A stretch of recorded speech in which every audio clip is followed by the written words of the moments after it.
Hi guys, in this video I want to talk about certain self-care tips that will help you.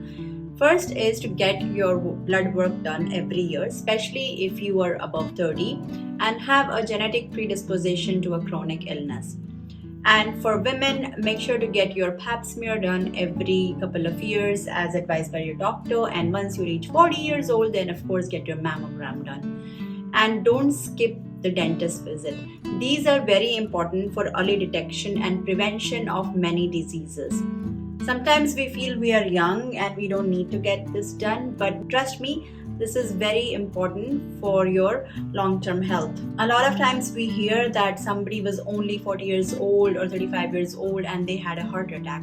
So, this way, when you have your blood work done, you can catch something early on and take measures to prevent it from becoming a full blown disease. For example, your cholesterol, your thyroid level, your blood sugar level, and your hemoglobin are very important numbers to watch for. Also, make sure to get your vitamin D level checked if you don't go in sun that much. In fact, a very good way to boost your vitamin D level is to have morning walks, especially between 6 to 8 a.m. when the sun isn't harsh. This way, you can get your vitamin D as well as the exercise. My second tip is about your mental and emotional well-being. We are all dealing with so many stressors in our lives. It could be due to your work, relationships, health, finances, or whatever it might be for you. Try to find people that you connect with.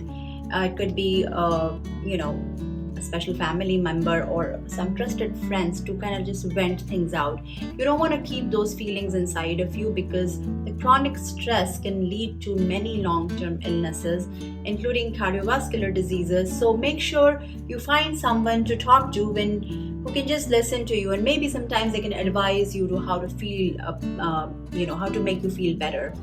And sometimes just getting things out of our head helps us. And if things are overwhelming, then definitely consider talking to a therapist, because they can give you more professional advice. And so when you surround yourself with these positive people, it creates a positive outlook. Number 3 tip is to exercise every single day, even if it's for only 10 minutes.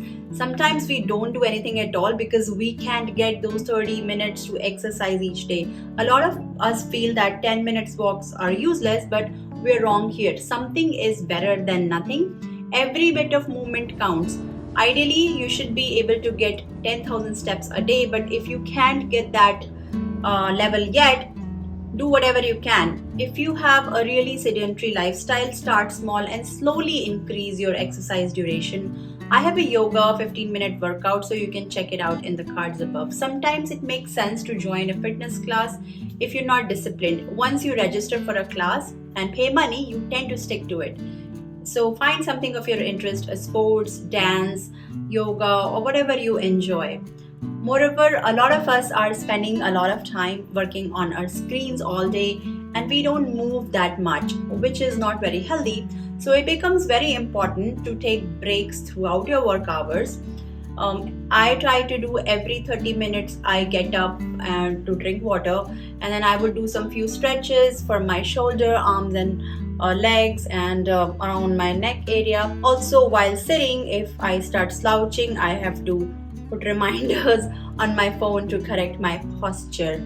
So these are all helpful tips. My next tip might be a little bit hard to implement, but this is what I have observed differentiates happy people from unsatisfied people. And it's all in your head. So you have to let go of things that are not in your control. Sometimes we try to change an individual or a situation for a very long period. We keep trying the same method, or sometimes we try different ways for months, years, but nothing changes. The best action for your health is to only focus on things that you can control and not worry about everyone else's behavior. I mean, of course, I understand for our loved ones we worry and we want our kids to become successful and good human beings. We also want them to not make the mistakes we made, but it's important to draw a line between nagging and reminding. Many psychologists say that constant reminders don't work and actually do the opposite. I have come a long way I have read a lot about it, talked to a few intelligent people about, letting the natural consequences do their job. Sometimes, if I constantly remind my teen to get up early so that she doesn't get tardy in school, I would stop doing it and let her face the natural consequence. And the school will take the required action if she continues to be late.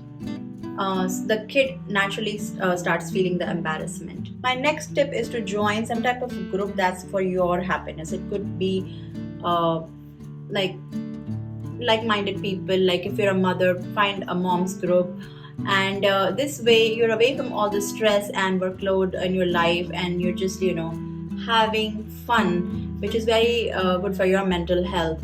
Sometimes when we just laugh and play games, it just relaxes us. Next is to apply some makeup and wear cute clothes even if you're at home. A lot of us work from home and don't interact with others in person every day, so we stay in our PJs.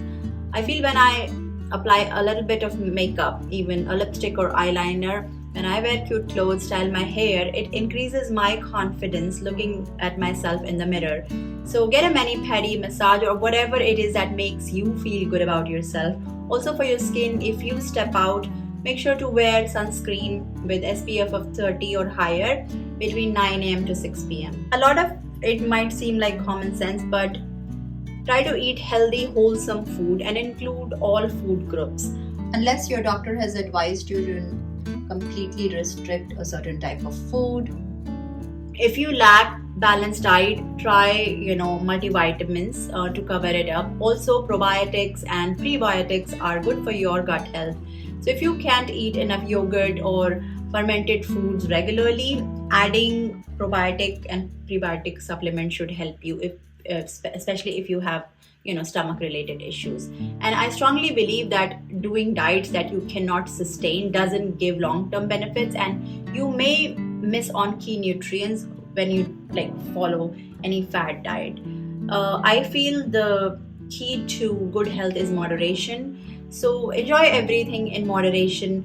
Sometimes we would overeat, and we should ideally stop when we are 80% full. And if during your meals you burp, then you must stop, because that's nature's way of telling you that you have had enough. Also, drink 6 to 8 cups of water every day. This doesn't include tea, coffee, or juice. Trust me, water is the best beverage for your gut health and your skin. And you can add lemon, cucumbers, or berries to make it more flavorful if you don't like water by itself. To increase my water intake, I fill these two big Stanley bottles that I have. It has a zipper, and this way I can monitor how much water I have had in a day. I usually have 6 cups of water a day. I like to keep my water bottles next to my workplace. This way I can keep sipping throughout the day, and it increases my water intake. And I also feel that cutting junk is harder than adding healthy food. So instead of not eating the chips, try to grab a piece of fruit or maybe some nuts before you go to the chips or whatever dessert. I like to keep some healthy snacks on my kitchen counter. This way, those are the things that me and my kids reach out to when we are hungry and we just want to munch. The next is to learn any type of skill, no matter whatever your age is. And there's so many free resources online to learn things nowadays, and it's so much easier than before. So you can learn pretty much anything. A lot of it is free.